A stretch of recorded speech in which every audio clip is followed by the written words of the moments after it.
Bismillahirrahmanirrahim. Tepangkeun wasta abdi Sane Aprian di kelas 11 IPS 1.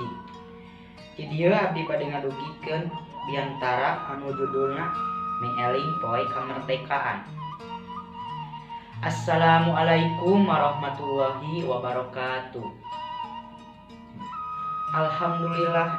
Alhamdulillahillazi hazana li hadza wa ma kunna liyahtadiya laula an hadzanallah. Puji sinaran syukur urang panjatkeun ka Gusti anu Maha Luhur kanggo sagala rupi kanikmatanana nu ku urang ditampi. Sholawat miwah salam urang limpah curahkeun ka junjunan alam urang sadaya nyatana Nabi Muhammad sallallahu alaihi wasallam.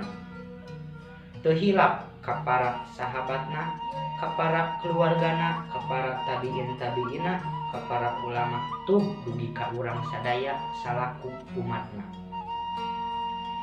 Simkuring ngadeg di dieu sanes bade stand up komedi, sanes bade nyanyi komodoi atraksi. Mangsat abdi ngadeg di dieu nyaeta bade ngadugikeun sababaraha hal. Dina raraga Mieling Kamerdekaan atuh maknya henteu diramekeun mah ku urang sadaya nanya.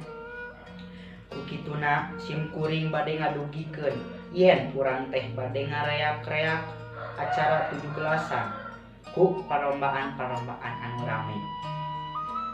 Nyaeta aya balap kurupuk anu kangge murang kalih, lomba maraton, panjat pinang, lomba bola sareng sajabana. Atuh anu bade daftar mangga langsung wae ka panitia anu tos ditamtukeun. Eta palombaan teh pasti atuh aya hadiahna ti kepala desa urang. Mung sakitu anu tiasa didugikeun hapunten ku cariosan abdi anu teu merenah kana manah nyeredet kana hate. Hatur nuhun kana perhatosanana. Billahi taufik wal hidayah. Wassalamualaikum warahmatullahi wabarakatuh.